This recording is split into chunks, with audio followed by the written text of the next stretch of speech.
El emperador Trajano alcanzó nuevas cimas de gloria tras derrotar a los dacios, consiguiendo una fortuna en oro y ampliando las fronteras imperiales. El imperio estaba en la cumbre. Después de 3 siglos de incesantes guerras, Roma se encontraba en el centro del mundo, una superpotencia que no tenía rival. Pero la paz había ablandado al imperio.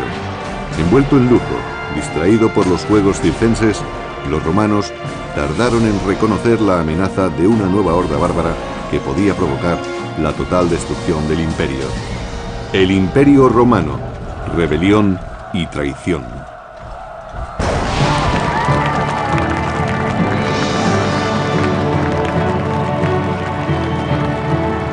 $200 años después de la muerte de Julio César, el imperio se encontraba en un buen momento. La paz y la prosperidad habían proporcionado a Roma una era de oro y plata, algo demasiado bueno. Desde luego la paz les permitió concentrar todas sus energías en el interior, sin preocuparse demasiado por los asuntos militares del imperio. En Roma flotaba un aire de prosperidad generalizada en el que comenzó a cultivarse diferentes tipos de arte. Sin embargo, las consecuencias podrían ser muy negativas. El pueblo romano se acostumbró a la paz y a una vida tranquila. No quería luchar, y su ejército ya no estaba tan preparado como antes. Pero los bárbaros de las fronteras no paraban de realizar incursiones en busca de los puntos débiles en los límites del inmenso imperio. En el año 160 después de Cristo, la frontera se extendía por 3 continentes. 400.000 soldados protegían los 50 millones de personas que tenían la suerte de vivir en ellos. En Roma, los 2 jóvenes herederos del trono imperial llevaban una acomodada vida en el palacio de su padre. Se trataba de Marco Aurelio y de Lucio Vero. Procedentes de 2 familias aristócratas diferentes, fueron adoptados de niños por el emperador Antonino Pío, que no tuvo hijos varones. Según el historiador del tercer siglo, Casio Dio, los príncipes eran muy diferentes. Marco era de salud frágil y dedicaba gran parte de su tiempo a las letras. Lucio, por su lado, era más joven y vigoroso.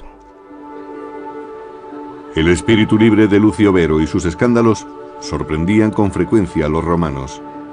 En contraste, el intelectual Marco Aurelio se tomaba muy en serio su posición. Marco Aurelio fue criado y educado para gobernar más tiempo que cualquier otro emperador en la historia de Roma. De los 2 hijos adoptivos del emperador Antonino, uno era su claro favorito, el estudioso Marco, al que le concedió su más preciada posesión, su hija Faustina, lo que convirtió a Marco en su heredero principal.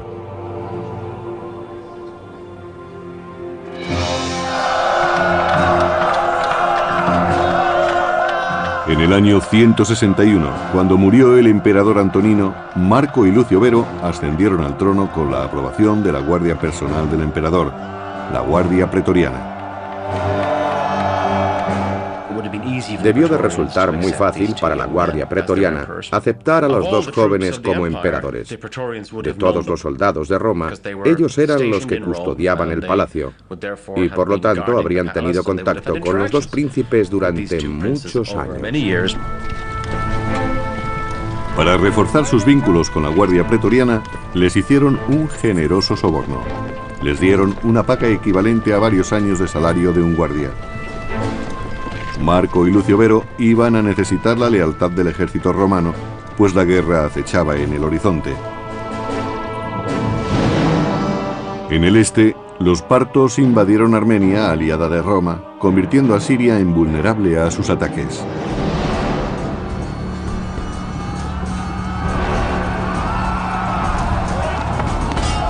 Según el historiador clásico Casio Dio,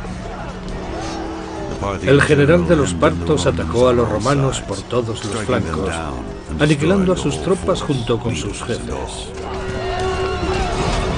El combate fue salvaje y los romanos no pudieron resistir el ataque de los partos.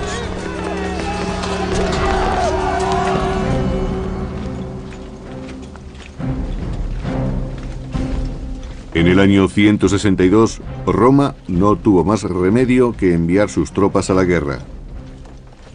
Por primera vez en 2 generaciones, un emperador, Lucio Vero, dirigía al ejército.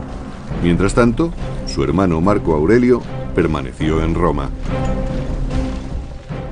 Realmente ninguno de los dos tenía experiencia militar. Marco, que era el mayor de los 2 emperadores, mandó a Lucio Vero al este para contener la amenaza. Vero partió de Roma y estableció un cómodo cuartel general en Antioquia, lejos del frente de batalla. Vero, o al menos sus burócratas, estaba en comunicación constante con sus militares en el campo de batalla. Realmente fue un líder ausente, pero su estrategia daría resultado si tenía buenos jefes militares. Afortunadamente para Vero, durante la campaña en Siria contó con uno de los mejores generales de su generación, Avidio Casio. Avidio había participado en política durante mucho tiempo, pero la guerra demostraría ser su principal talento. Era un general de origen sirio muy experto y tenía contactos con la nobleza de Oriente. Vero se limitó a permanecer en Antioquía dando fiestas mientras Avidio dirigía la campaña.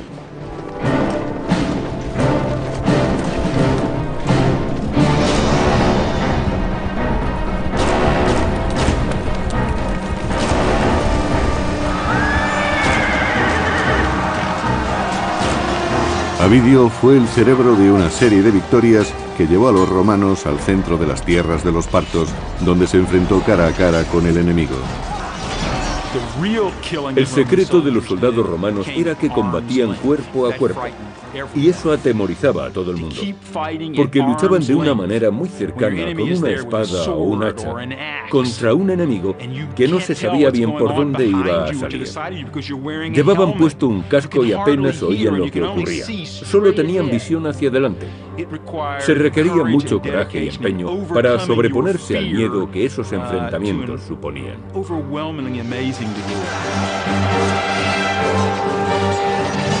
A lo largo de los siguientes 3 años, Avidio y sus tropas arrasaron brutalmente Partia.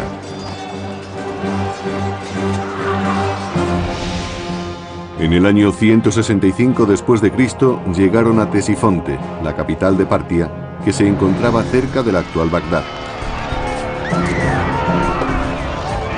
Los romanos saquearon salvajemente la antigua ciudad, según el historiador clásico Casio Dio. Cuando sus aliados abandonaron al rey parto, Avidio lo persiguió hasta Ctesifonte y allí destruyó su palacio por completo. Pero el control se le escapó de las manos, pues sus soldados saquearon los templos de los dioses locales y robaron los vasos sagrados, entre otros tesoros. Era un sacrilegio violar templos, ya que el castigo divino por este crimen llegaba pronto y con furia. Los soldados contrajeron una enfermedad mortal, posiblemente la peste bubónica. Los romanos salieron de Ctesifonte repletos de gloria, pero sin saberlo, llevaron consigo la peste. Después de conquistar Partia y asegurar el imperio por el este, Avidio y el emperador Vero regresaron a Roma.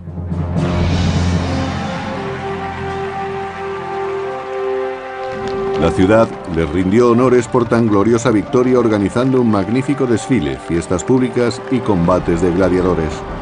Todo formaba parte de un espectáculo conocido como triunfo. Miles de personas acudieron a ver desfilar al ejército, agitaban banderas, les arrojaban flores y les vitoreaban. Tras las tropas seguía una inmensa exhibición de cautivos, botín y montones de armas capturadas. Fue una demostración de triunfo grandiosa. Tras meses de preparación y al costo de una pequeña fortuna, el triunfo resulta a veces una experiencia para toda la vida. Vero lo celebró con su nueva esposa, Lucila, hija de su hermano y coemperador Marco. En la época de Marco Aurelio y Lucio Vero, su generación no había crecido sin conseguir ningún triunfo. Por eso aquella victoria resultó un hecho de gran importancia. Marco Aurelio no pudo disfrutar las festividades, pues sabía que la campaña del Este había dejado exhausto al ejército romano.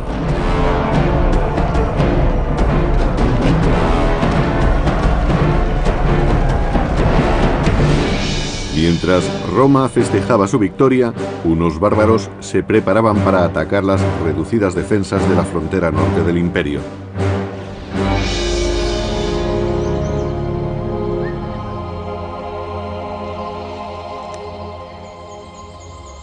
A lo largo de la frontera norte, los legionarios que protegían las fortificaciones eran demasiado escasos. Fueron pocos los que regresaron de la contienda del Este. La guardia resultaba un objetivo fácil para las tribus bárbaras que se escondían entre los bosques.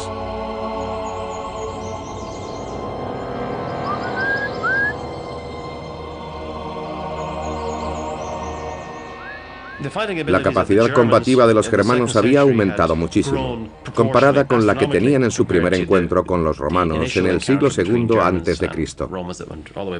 Ahora eran tribus que movilizaban grandes ejércitos, un enemigo formidable. Ya en el siglo II se habían convertido en un adversario temible.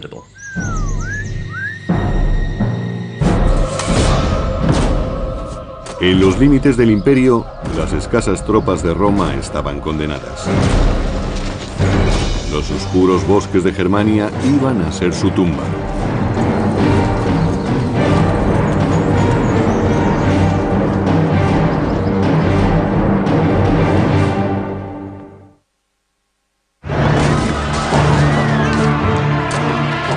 Mientras los hermanos Marco y Vero compartían el título de emperador, su general, Avidio Casio, conquistaba el gran imperio parto, pero a un terrible precio. Los soldados llevaron la peste a Roma.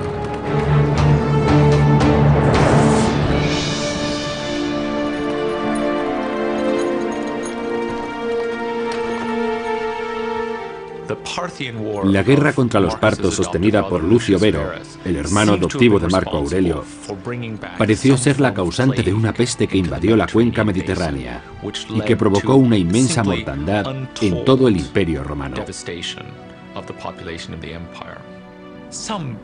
Durante el reinado de Marco Aurelio, pereció un elevado porcentaje de romanos. Las estimaciones oscilan entre el 10 y el 25%. Debió resultar mucho peor en los grandes centros de población, donde los muertos tuvieron que ser enterrados uno encima de otro.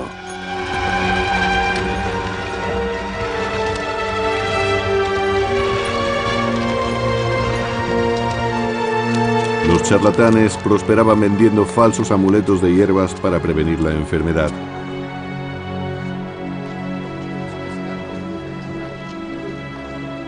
Decían que la peste era un castigo de los dioses por haber saqueado los templos de los partos. El emperador Marco debía expiar el pecado por medio de un sacrificio. La única respuesta posible de un emperador romano ante un gran desastre natural como la peste era tratar de recuperar el favor de los dioses por medio de sacrificios y demostraciones públicas de devoción hacia las deidades. En el caso de un desastre natural, el emperador tenía la responsabilidad de salvar al pueblo recuperando el favor divino. A pesar de 7 días de sacrificios, los dioses seguían enfurecidos y la mortandad continuaba en aumento, especialmente entre los soldados acuartelados. Se perdieron muchos soldados experimentados, así como un gran número de personas entre la población civil que no serían fáciles de recuperar.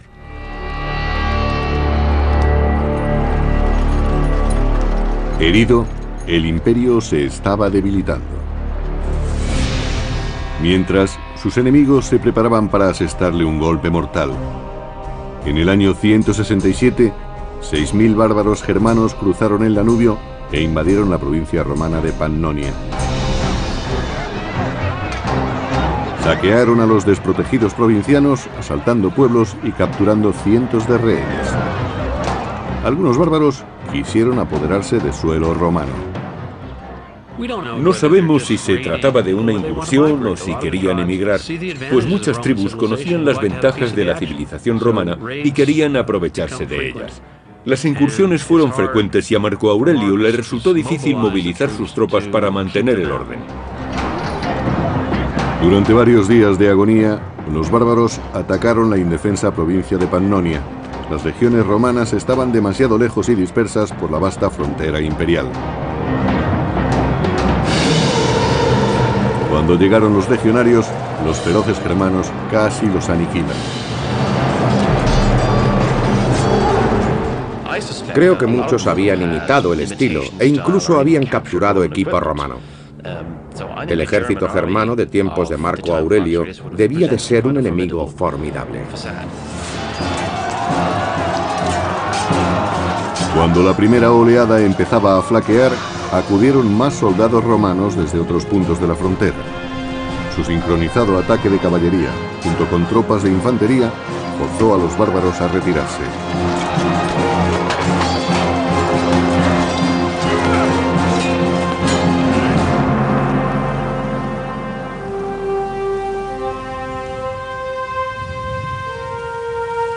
Demostrando su gran osadía, el cabecilla germano Valomarius, de la poderosa tribu de los Marcomanos, se aventuró a ir al campamento romano para negociar un tratado de paz. Sorprendentemente, no solo representaba a su tribu, sino a otras 10 tribus más. Esta unión revelaba un nuevo peligro para el Imperio Romano. Marco Aurelio se enfrentaba a una amenaza distinta a la que vieron los emperadores anteriores. Las tribus se habían organizado, probablemente debido a la influencia romana. Algo irónico.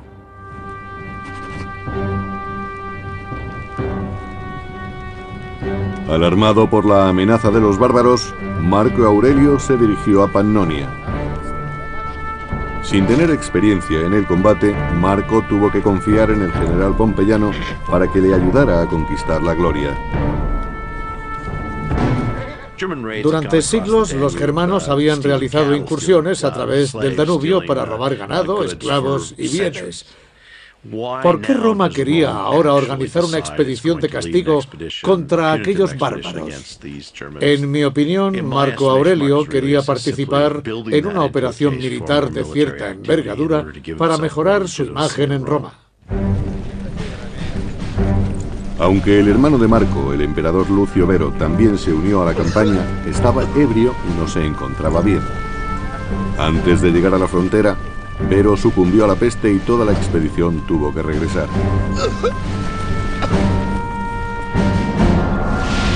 Marco regresó a Roma con el cadáver de su hermano, abandonando la frontera del norte a manos de la creciente amenaza bárbara.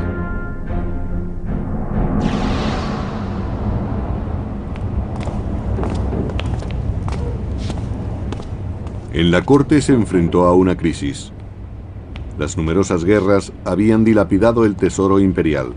No quedaba dinero para una nueva expedición contra los germanos. La mayoría de los oficiales debía ser lo suficientemente rica como para que la ausencia de una paga no tuviera gran importancia. Pero los soldados vivían al día y si no había conquistas, no había botín. Marco Aurelio recurrió a medidas extremas de acuerdo con la historia augusta.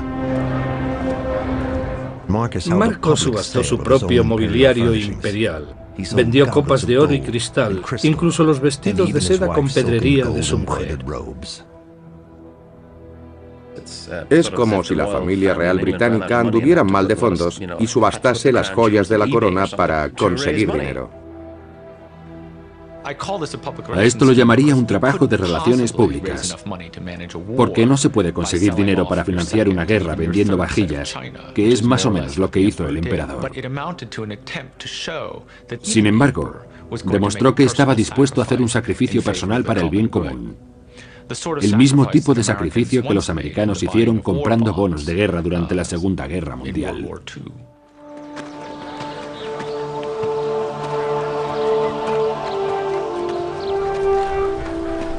Los reclutadores de Marco Aurelio confiaban en conseguir nuevos soldados, pero su llamada cosechó pocos voluntarios. El Imperio Romano padecía una fuerte pérdida económica y de hombres.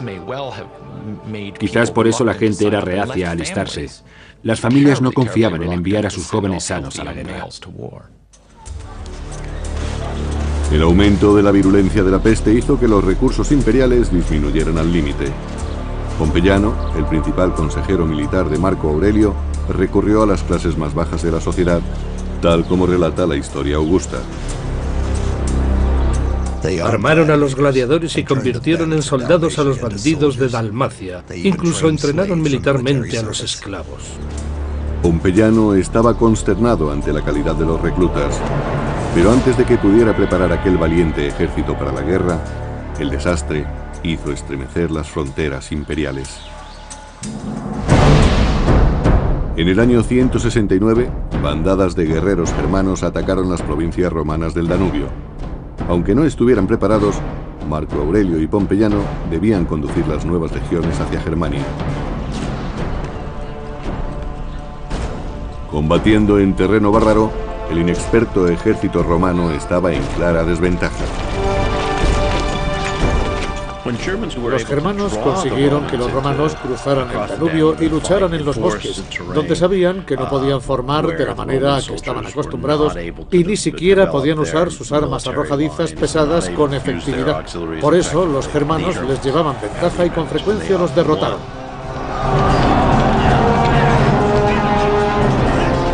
En la primavera del año 170, las dos mayores tribus germanas, la de los marcomanos y la de los cuados, se aliaron contra los romanos y los derrotaron.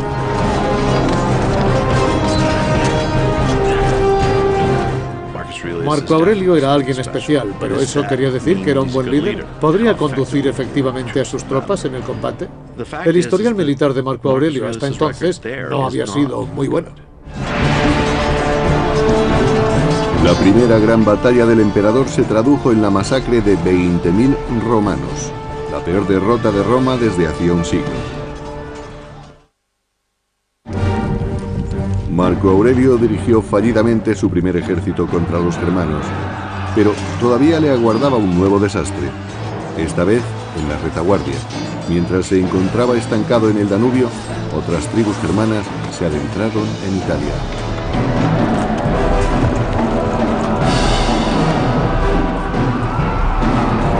En el año 170 después de Cristo, los bárbaros se abalanzaron y saquearon la rica ciudad portuaria de Aquilia, cerca de la actual Venecia. Era la primera vez en 3 siglos que los bárbaros se adentraban en Italia.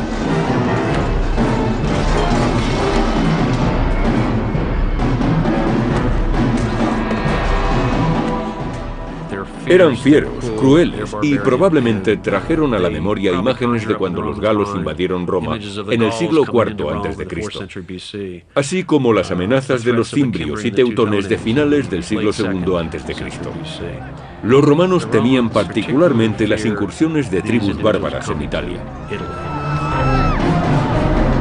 En Roma, sumida en el terror, Marco Aurelio debía actuar rápidamente para vencer a sus enemigos de una vez por todas. Se desplazó con su ejército a lo largo del Danubio y se preparó para invadir las tierras de los marcomanos.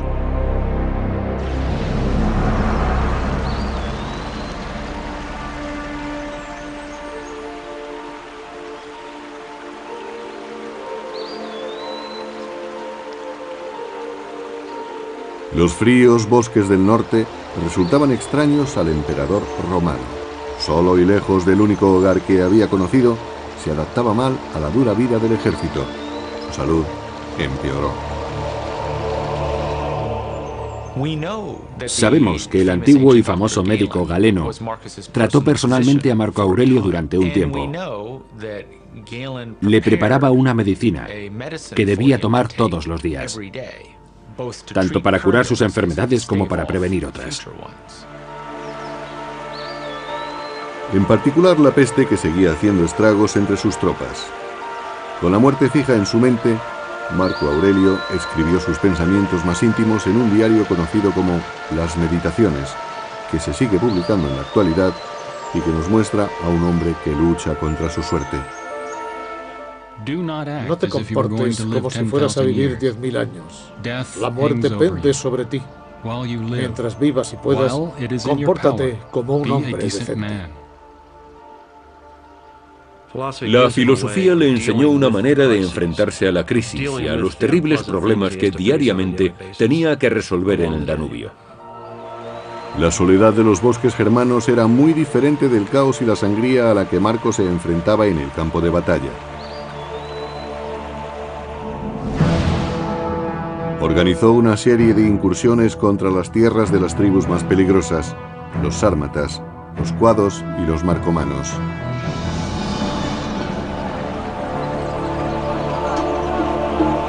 Los bárbaros habían derrotado a Marco anteriormente y estaban muy seguros de sí mismos cuando acamparon a lo largo del río. Pero Marco había aprendido de su enemigo y abandonó las formaciones en línea en favor de unas más pequeñas y móviles llamadas unidades de vexilarios. Estas unidades dieron a su ejército una mayor flexibilidad para maniobrar entre los árboles. Era una nueva forma de guerra, distinta, muy diferente a la que algunos veteranos habían mantenido con formaciones cerradas y tácticas convencionales contra los partos en Oriente Medio. Esta era una guerra en la que las emboscadas fueron la regla. Cuando los bárbaros menos lo esperaban, los romanos se les echaron encima.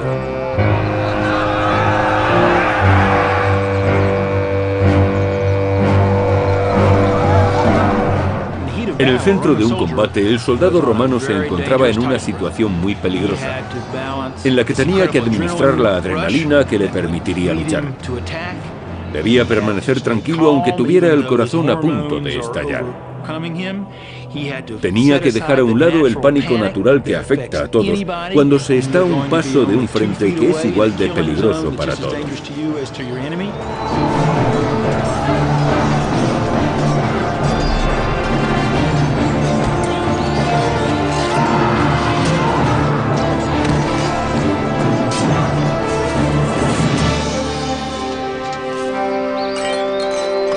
Al final, el enfermo e inexperto Marco Aurelio pudo conseguir una victoria en suelo germánico. Los romanos construyeron una cadena de fortalezas en el territorio de los marcomanos y de los cuados. La anexión de Germania comenzaba a prosperar. Pero los germanos atacaron fieramente las fortificaciones. Con el orgullo herido, los bárbaros organizaron ataques bien coordinados contra las guarniciones imperiales. Los germanos que atacaban a Marco Aurelio en el bosque no eran los salvajes vestidos con piel de oso, escudos de madera y grandes hachas que vemos en Hollywood. Habían tenido contacto con los romanos durante 2 siglos, habían aprendido sus técnicas y sabían cómo luchaban.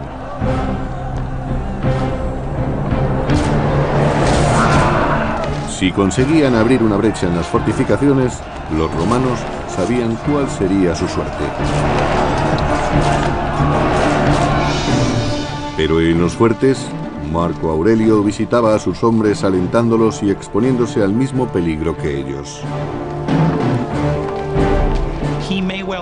Debía conocer muy bien el alcance de su responsabilidad, algo que aprobamos totalmente. Si tenía que enviar a sus hombres a la muerte en combate, debía estar con ellos e interesarse por la campaña. Cuando la situación se tornaba más crítica, Marco Aurelio recurrió a los dioses paganos, ofreciéndoles sacrificios y pidiendo su ayuda contra las hordas germanas. Y ellos le contestaron con un milagro, según la historia augusta, escrita en el siglo IV. Firme en la tierra, oró a los dioses y pidió que un rayo cayera del cielo contra sus enemigos. Por supuesto, los bárbaros consideraron que el rayo era un mal presagio y que los dioses favorecían a los romanos. Debido a esa creencia, tuvieron que enfrentarse a una situación muy difícil. En las mismas puertas de la fortificación, los aterrorizados bárbaros rompieron filas y huyeron. Los romanos se habían salvado. Asombrados, los soldados de Roma vitorearon a Marco Aurelio y le dieron un nuevo título: Germánico, el conquistador de Germania. Con mucha perseverancia, disciplina y milagros, según algunos, el emperador Marco Aurelio consiguió ventaja en su lucha por la conquista de Germania.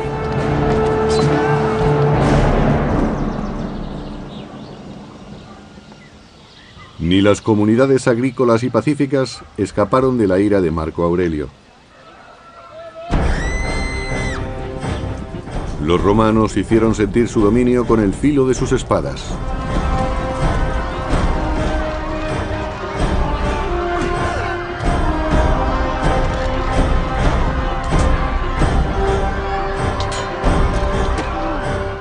Muchas de las guerras contra los germanos acabaron en genocidio. Los romanos atacaban las poblaciones arrasándolo todo y llevándose a mujeres y a niños para venderlos como esclavos. También cortaban la cabeza a los enemigos para obtener recompensas. Los romanos celebraron aquel terrible conflicto erigiendo un gran monumento conmemorando las campañas germanas de Marco Aurelio, la Columna Aureliana. La columna aureliana recordaba una campaña brutal y horrible que el emperador mantuvo para la seguridad del pueblo. Tuvo un coste enorme y no resultó agradable. En las tierras de las tribus germánicas, Marco Aurelio creó dos nuevas provincias romanas, Marcomania y Sarmatia. Pero justo cuando la situación parecía estabilizarse, llegaron noticias alarmantes desde un lugar inesperado, Egipto.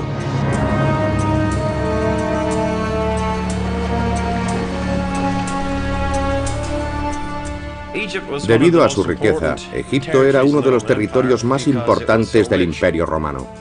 Se temía que si alguien llegaba a controlarlo, pondría en peligro a todo el imperio. Estos temores demostraron estar bien fundados cuando los rebeldes egipcios dirigieron una sangrienta revuelta contra sus dueños romanos. El terror en el desierto fue en aumento.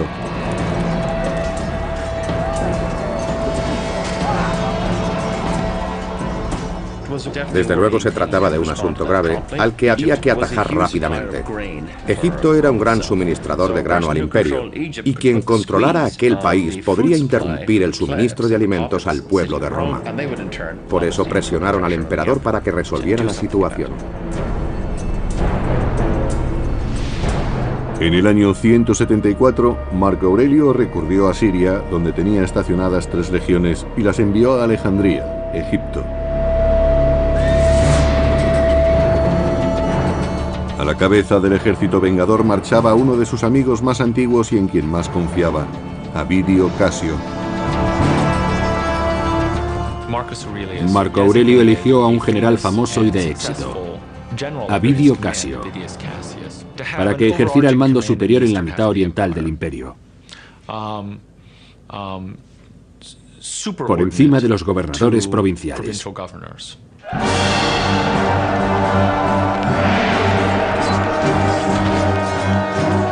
El héroe de la campaña contra los partos no le defraudó. Avidio sofocó rápidamente la rebelión, asegurando Egipto y sus riquezas para el imperio.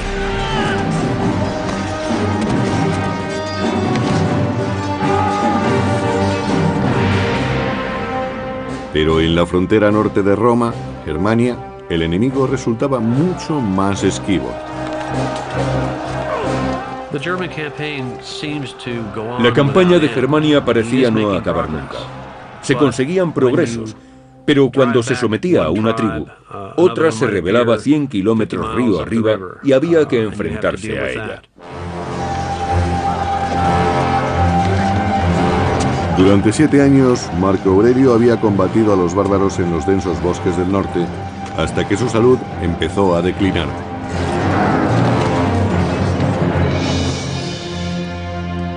En el año 175 cayó enfermo en la frontera con Germania. Tanto si fue a causa de la peste o de úlceras, su muerte parecía inminente. Su enfermera y esposa, Faustina, había vivido junto a él durante 20 años y ahora empezaba a preocuparse por su propio futuro. Para las emperatrices o princesas estaba claro el destino que les aguardaba si su hombre moría, caía en desgracia o era depuesto. Su esperanza de vida junto con la de sus hijos se podía contar en minutos. Tenían que asegurarse de que sus maridos estaban bien y contaban con apoyos. Si no era así, debían empezar a pensar en un plan de contingencia. La preocupación tenía sobrecogida a Faustina. ¿Quién la protegería si su marido moría? Como recurso, ofreció su mano y con ella el imperio a otro noble, Avidio Casio, el famoso general de las legiones de Egipto. Ansioso de una gloria que creía merecer, Avidio decidió aprovechar la oportunidad de convertirse en emperador. Según la historia augusta, mientras Marco todavía respiraba, Avidio Casio propagó el rumor de su muerte. Le dijo a su ejército que el Senado había decretado que Marco Aurelio era un dios y seguidamente se proclamó emperador. Es posible que Avidio creyese que obrando así beneficiaba al pueblo, que consideraba que Marco Aurelio era un buen emperador en muchos aspectos, pero no precisamente en asuntos militares.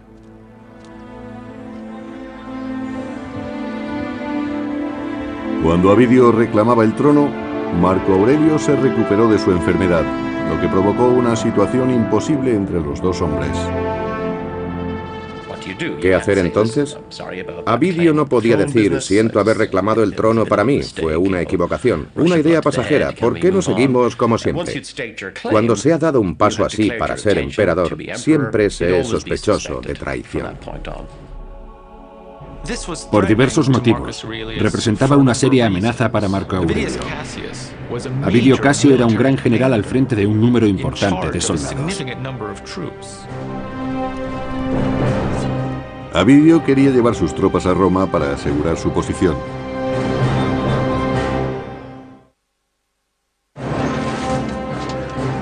En el año 175 después de Cristo, Marco Aurelio, ocupado en la campaña de Germania, es traicionado por un amigo íntimo, Avidio Casio.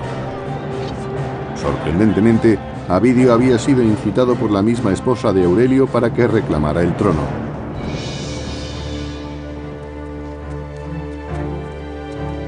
Marco Aurelio tenía que sofocar la rebelión de Avidio y encararse con la traición de su esposa.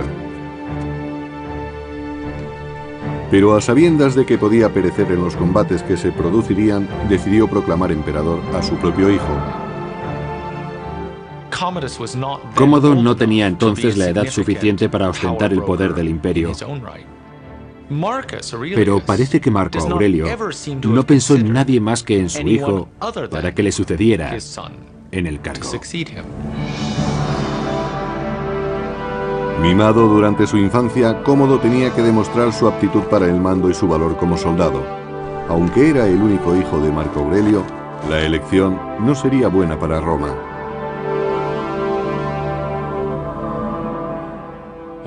¿Por qué tuvo que elegir a Cómodo?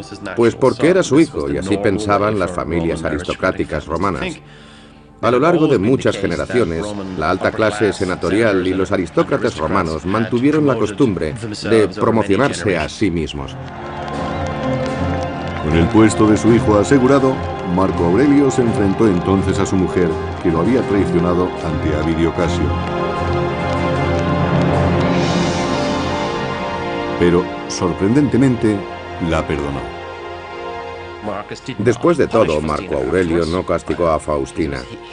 Era un hombre muy inteligente y quizá comprendiera sus motivos después de una conversación íntima. No se divorció de ella, ni la deshonró. Cuando preparaba a sus tropas para marchar contra la legión de su adversario, apareció un mensajero enviado por los soldados de Avidio. Habían destituido al usurpador con el deseo de evitar la venganza del emperador. Conocían muy bien cuál sería el precio de la traición. El procedimiento normal en estos casos era una ronda de denuncias, interrogatorios, torturas, exilios, ejecuciones y suicidios forzados. El mensajero llevaba un siniestro presente, la cabeza de Avidio Casio, el que fuera amigo del emperador. De acuerdo con el historiador Casio Dio, a Marco Aurelio le dolió tanto la muerte de Avidio que no quiso mirar la cabeza de su enemigo.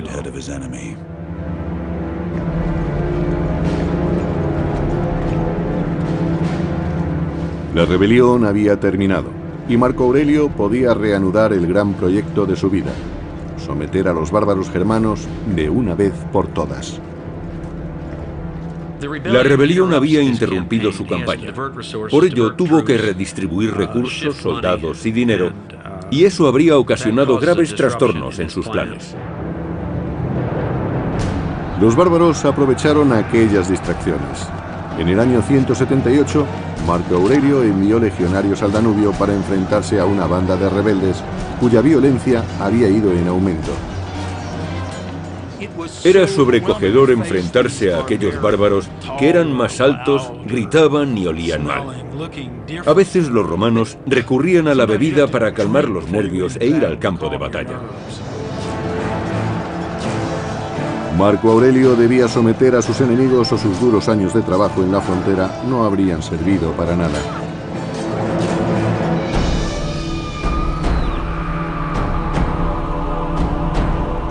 Marco Aurelio, ya envejecido, logró aislar a los cabecillas rebeldes y los mandó matar brutalmente. Creía que con otra campaña más acabaría con el conflicto. Las guerras de Marco Aurelio contra los germanos duraron demasiado tiempo. Pero no está claro que Marco y sus aliados supieran desde el principio que se iban a prolongar tanto.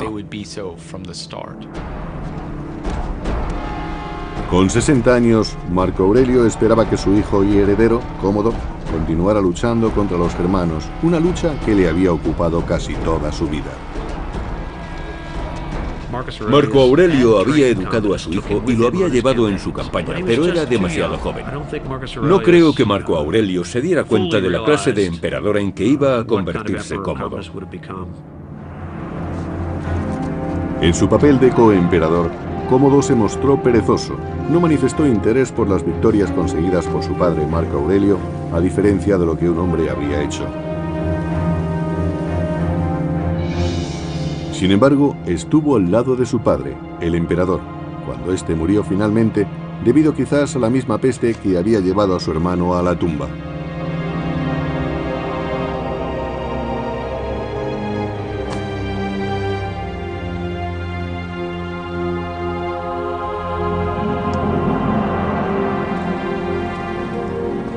Con solo 19 años, Cómodo no tenía la paciencia suficiente para sostener una guerra y anhelaba la buena vida de Roma.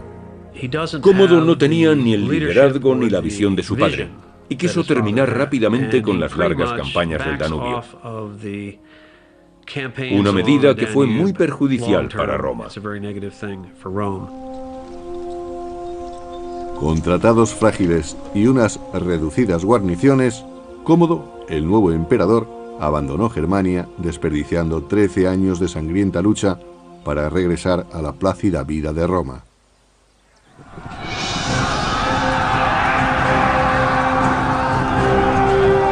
Sin la perseverancia de Marco Aurelio, el gran imperio se enfrentó como claro perdedor ante las tribus bárbaras. Cuando alguien se enfrenta a una tormenta perfecta de mala dirección, mala suerte y amenazas exteriores, se encuentra en una situación realmente difícil. Lo que descubrieron, por lo menos en tiempos de Marco Aurelio, es que no podían enfrentarse al mismo tiempo a incursiones más que en un número limitado de puntos de la frontera. La suerte iba contra Roma. No volvería a tener otro emperador como Marco Aurelio. De acuerdo con Dio, fue el comienzo del fin. Nuestra historia empezó a salir de un reino de oro y plata para entrar en uno de hierro y polvo. Marco en su heredero principal.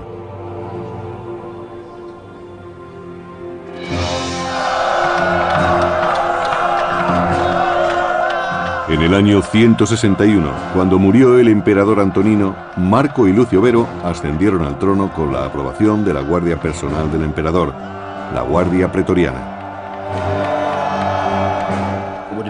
Debió de resultar muy fácil para la Guardia Pretoriana aceptar a los dos jóvenes como emperadores. De todos los soldados de Roma, ellos eran los que custodiaban el palacio, y por lo tanto habrían tenido contacto con los dos príncipes durante muchos años.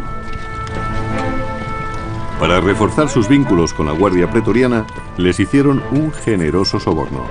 Les dieron una paga equivalente a varios años de salario de un guardia.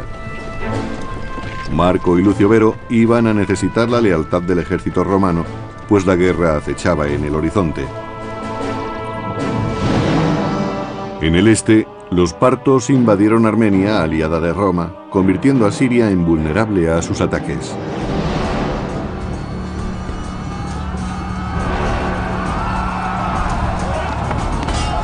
Según el historiador clásico Casio Dio,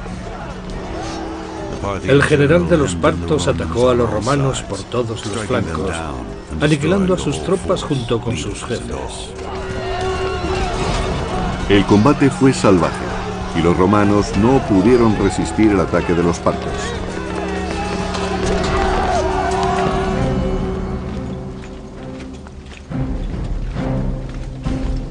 En el año 100,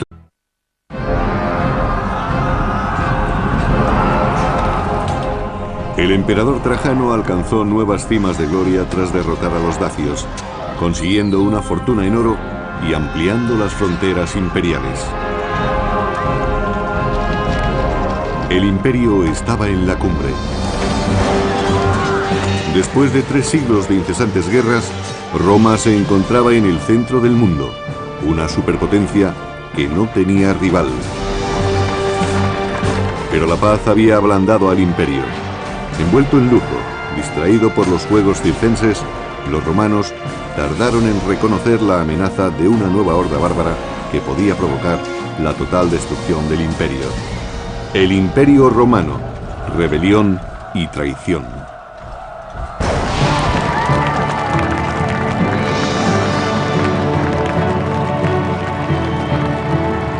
$200 años después de la muerte de Julio César, el imperio se encontraba en un buen momento. La paz y la prosperidad habían proporcionado a Roma una era de oro y plata, algo demasiado bueno. Desde luego la paz les permitió concentrar todas sus energías en el interior, sin preocuparse demasiado por los asuntos militares del imperio. En Roma flotaba un aire de prosperidad generalizada en el que comenzó a cultivarse diferentes tipos de arte. Sin embargo, las consecuencias podrían ser muy negativas. El pueblo romano se acostumbró a la paz y a una vida tranquila. No quería luchar. Y su ejército ya no estaba tan... En 62, Roma no tuvo más remedio que enviar sus tropas a la guerra. Por primera vez en 2 generaciones, un emperador, Lucio Vero, dirigía al ejército. Mientras tanto, su hermano Marco Aurelio permaneció en Roma.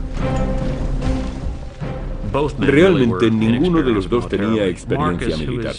Marco, que era el mayor de los 2 emperadores, mandó a Lucio Vero al este para contener la amenaza. Vero partió de Roma y estableció un cómodo cuartel general en Antioquia, lejos del frente de batalla. Vero, o al menos sus burócratas, estaba en comunicación constante con sus militares en el campo de batalla. Realmente fue un líder ausente, pero su estrategia daría resultado si tenía buenos jefes militares. Afortunadamente para Vero, durante la campaña en Siria contó con uno de los mejores generales de su generación, Avidio Casio. Avidio había participado en política durante mucho tiempo, pero la guerra demostraría ser su principal talento. Era un general de origen sirio muy experto y tenía contactos con la nobleza de Oriente. Vero se limitó a permanecer en Antioquía dando fiestas mientras Avidio dirigía la campaña.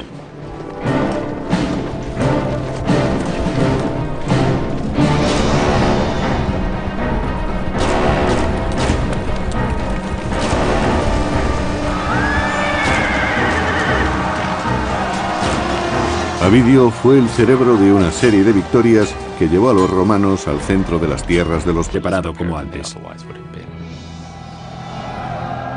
Pero los bárbaros de las fronteras no paraban de realizar incursiones en busca de los puntos débiles en los límites del inmenso imperio. En el año 160 después de Cristo, la frontera se extendía por 3 continentes. 400.000 soldados protegían los 50 millones de personas que tenían la suerte de vivir en ellos.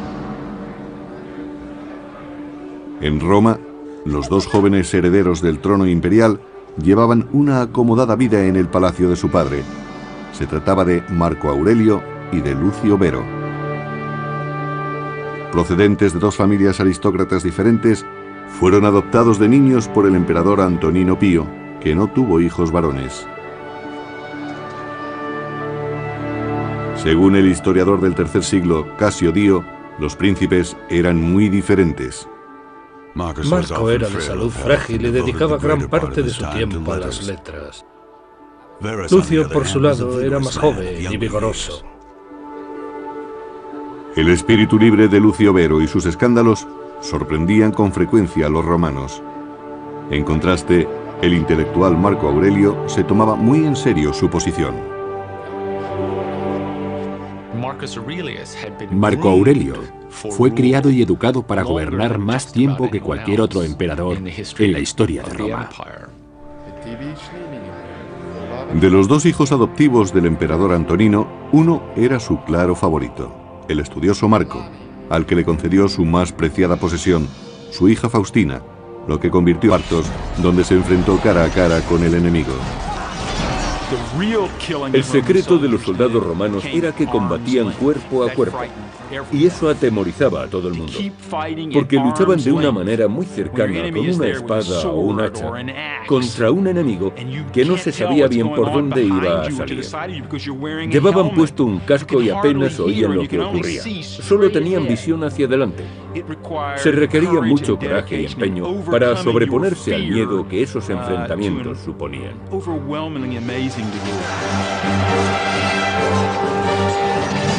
A lo largo de los siguientes 3 años, Avidio y sus tropas arrasaron brutalmente Partia.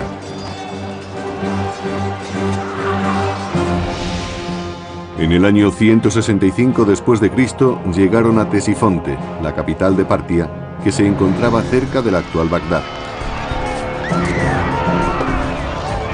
Los romanos saquearon salvajemente la antigua ciudad, según el historiador clásico Casio Dio.